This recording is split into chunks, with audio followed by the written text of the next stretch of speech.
दोस्तों, मैं फराज मलिक। हमारे देश के अंदर हेट स्पीच के मामले बहुत ज़्यादा बढ़ते जा रहे हैं। चाहे राजनीतिक पार्टियों के नेता हों जो अपने राजनीतिक फायदे के लिए कुछ भी उल्टा सीधा भड़काऊ बयान दे जाते हैं, किसी की भी आस्था को भी ठेस पहुंचा देते हैं। आप लोग देखते ही होंगे अक्सर सोशल मीडिया पर क्या कुछ चल रहा है, या फिर बहुत सारे धार्मिक लोग अपने धर्म को ऊंचा दिखाने के लिए दूसरे के धर्मों को नीचा दिखाते रहते हैं सोशल मीडिया पर। हेट स्पीच बहुत ज्यादा इस वक्त सोशल मीडिया पर दी जा रही है। हमारे देश के अंदर लगातार इस बात की मांग उठ रही है कि इसके लिए कोई कानून बनाया जाए।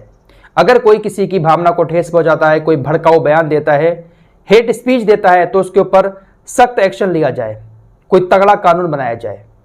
अब इन्हीं सारी बातों को लेकर मोदी सरकार एक कानून लेकर आने वाली है जिसका नाम है एंटी हेट स्पीच कानून, और इसको लाने की तैयारियां भी शुरू कर दी हैं। इस कानून का ड्राफ्ट बनना शुरू हो चुका है। मोदी सरकार ने इस कानून को लाने की तैयारियां शुरू कर दी हैं, और ये जो मानसून सत्र आ रहा है इसमें संभावना जताई जा रही है कि इस कानून को इस मानसून सत्र में पेश किया जाएगा, इस पर बातें होंगी और उसके बाद इस कानून को हमारे देश के अंदर लागू कर दिया जाएगा। ड्राफ्ट बनना शुरू हो चुका है। मोदी सरकार इस पर बहुत टाइम से विचार कर रही है, लेकिन इसको लागू नहीं कर रही थी। आखिरकार अब मामले बहुत ज्यादा बढ़े तो शायद मोदी सरकार अब इस पर विचार कर रही है और ड्राफ्ट तैयार किया जा रहा है।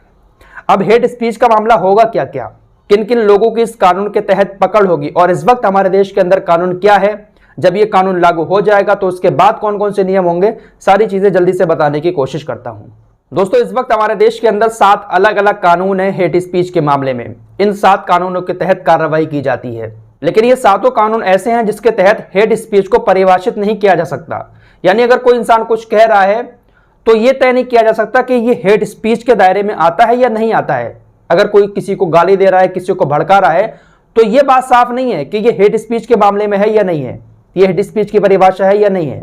लेकिन अब जो कानून बन जाएगा तो उसमें हेट स्पीच की परिभाषा आपके सामने रख दी जाएगी कि अगर आप इस तरीके की बातें करते हैं तो यह हेट स्पीच के दायरे में आएगा, और एंटी हेट स्पीच कानून के तहत आपके ऊपर कार्रवाई की जाएगी। तो अभी सोशल मीडिया पर लोग कुछ भी बोल देते हैं ना, तो जब मामला जाता है कोर्ट वगैरह में तो बहुत सारी जगहों पर देखा गया कि हेट स्पीच मानने से इनकार कर दिया जाता है, क्योंकि अभी कोई परिभाषा नहीं है हेट स्पीच की। लेकिन कानून बनने के बाद परिभाषा तय कर दी जाएगी। दोस्तों, एंटी हेट स्पीच कानून को लेकर ये जो ड्राफ्ट तैयार किया जा रहा है, ये ड्राफ्ट जो है वो सुप्रीम कोर्ट ने जो निर्देश दिए हेट स्पीच को लेकर, या फिर दूसरे देशों में क्या कानून है हेट स्पीच का, अभिव्यक्ति की आजादी क्या है, इन तमाम पहलुओं को मद्देनजर रखते हुए इस ड्राफ्ट को तैयार किया जा रहा है। जब यह कानून लागू हो जाएगा तो उसके बाद एक परिभाषा हेट स्पीच की आपके सामने आ जाएगी। आप कुछ भी लिखेंगे सोशल मीडिया पर, कुछ भी बोलेंगे, तो आपको मालूम होगा कि हम जो कुछ लिख रहे हैं, जो कुछ बोल रहे हैं, यह हेट स्पीच के दायरे में आता है या नहीं आता है। इस कानून के लागू होने के बाद सब कुछ आपको साफ साफ दिख जाएगा।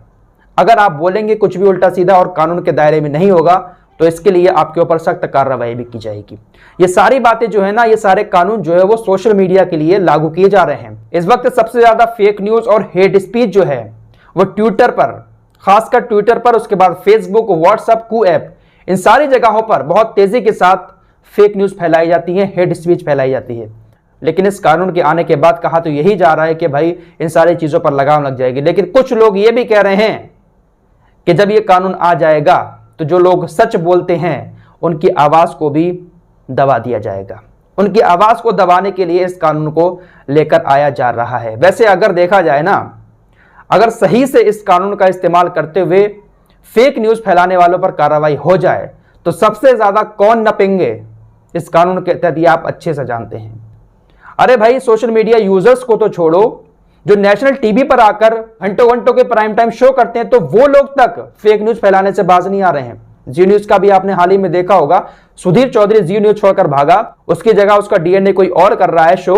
उसने आते ही आते भाई साहब राहुल गांधी के बारे में इतनी फेक न्यूज चला दी कि उदयपुर के अंदर जिन लोगों ने वो कांड किया दर्जी के साथ, उन दोनों आरोपियों को राहुल गांधी बच्चा बता रहे हैं कि बच्चे हैं वो लोग। खुले तौर पर फेक न्यूज चलाई गई। तो क्या इस कानून के दायरे में ये गोदी मीडिया वाले आएंगे या नहीं आएंगे, या सिर्फ सोशल मीडिया वालों के लिए ये कानून होगा? सबसे ज्यादा फेक न्यूज तो यही लोग चलाते हैं भैया, कुछ भी प्रोपेगेंडा चला देते हैं ये लोग। तो सबसे पहले तो इनके ऊपर भी लगाम लगनी चाहिए। फिलहाल कानून अच्छा है, अगर इस कानून का ठीक तरीके से इस्तेमाल किया जाए तो हो सकता है कि शायद हमारे देश से ये नफरतबाजी सोशल मीडिया के जरिए जो फैल रही है वो नफरतबाजी कम हो जाए। फिलहाल अभी की खबर यही है कि इस कानून को लेकर ड्राफ्ट तैयार किया जा रहा है और मानसून सत्र में इसको पेश भी किया जा सकता है। अगर पेश हो गया, उसके बाद वहां पर पास हो गया, तो भाई कानून देश के अंदर लागू हो जाएगा। फिलहाल ये कानून हमारे देश के लिए ज़रूरी है या नहीं है, कमेंट बॉक्स में अपनी राय का इजहार भी जरूर करें।